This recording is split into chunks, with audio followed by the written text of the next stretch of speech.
Halo semuanya, Namo Buddhaya. Saya Liz, salah satu mahasiswa UIB dari Prodi Pariwisata. Saya akan menjelaskan tentang lambang-lambang dalam agama Buddha.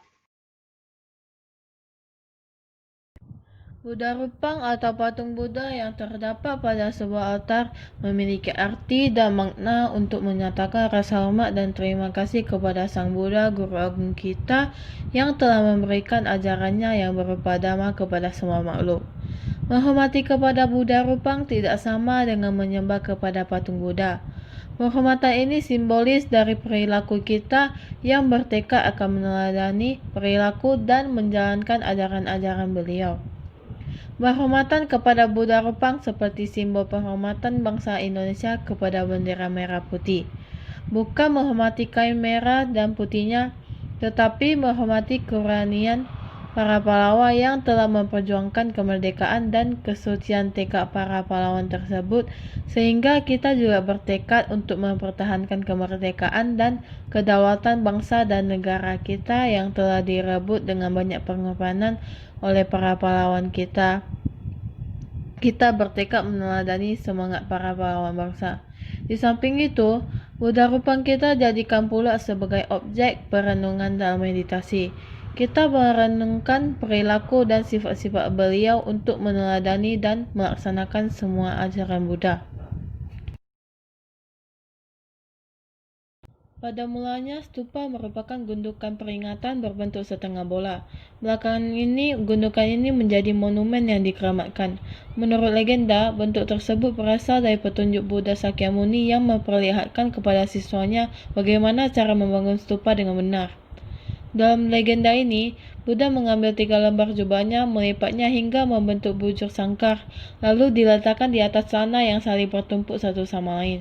Di atasnya diletakkan mangkuk atau bowl secara terbalik, dan di atasnya lagi diletakkan tongkat yang biasanya dibawa berkelana. Oleh karena itu, stupa biasanya berbentuk 3 tingkat, bagian tengah berbentuk setengah bola, bagian atas berbentuk kerucut.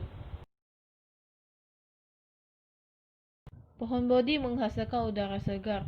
Selama berabad-abad, pepohonan telah menyediakan naungan dan perlindungan bagi manusia maupun binatang. Pohon Bodhi adalah pohon tempat naungan petapa Gautama ketika beliau mencapai penerangan sempurna menjadi Yang Agung Buddha. Saat ini, pohon Bodhi dihormati sebagai pencerminan keagungan dan kebijaksanaan Guru Agung Buddha. Pohon Bodhi ini juga dilambangkan sebagai pohon kehidupan. Menghormat pada pohon Bodhi merupakan salah satu cara untuk menunjukkan rasa penghormatan dan syukur kita umat Buddha atas kebijaksanaan dan ajaran yang telah dibabarkan oleh Guru Agung Buddha. Oleh sebab itu, pohon Bodhi mempunyai makna penerangan sempurna. Bodhi artinya penerangan sempurna.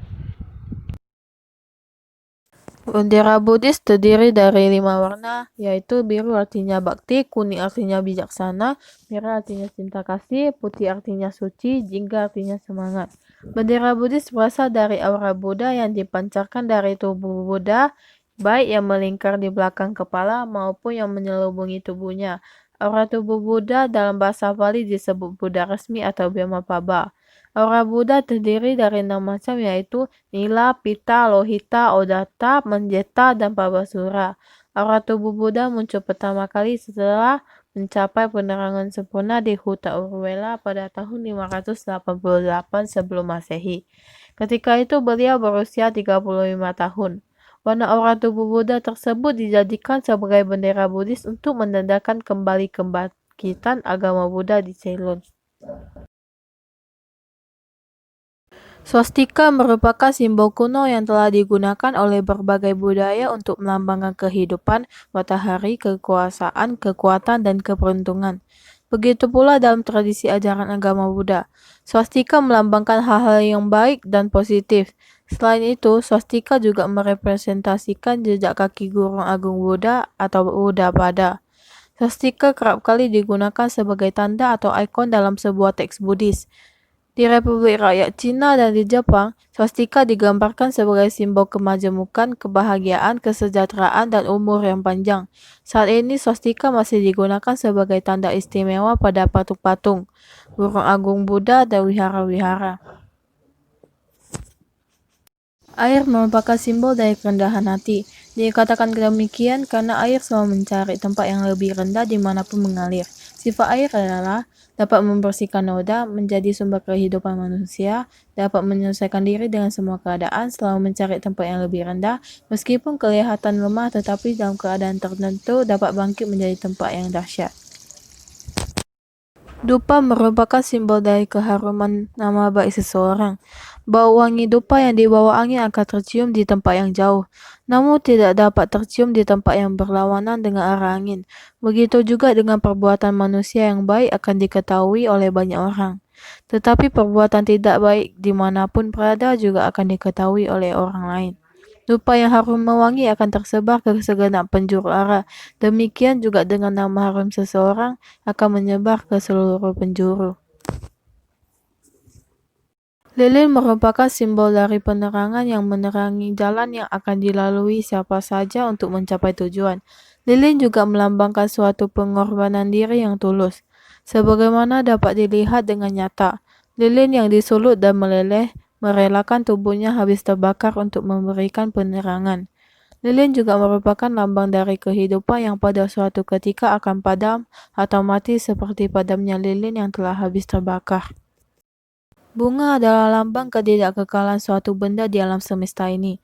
Cobalah perhatikan bunga yang dirangkai nan indah, tak berapa lama akan berangsur-angsur menjadi layu, membusuk, kering, dan akhirnya lenyap dari meja altar dan kemudian diganti dengan bunga yang lain. Begitu juga dengan badan jasmani kita. Suatu waktu kelak pasti akan menjadi tua, sakit, lapuk, dan akhirnya meninggal. Mempersembahkan buah di meja altar bukan dimaksudkan untuk dipersembahkan agar disantap sang Buddha atau para dewa. Tapi buah merupakan simbol dari rasa terima kasih kepada sang Buddha yang telah berjasa karena telah membabarkan ajaran kepada umatnya.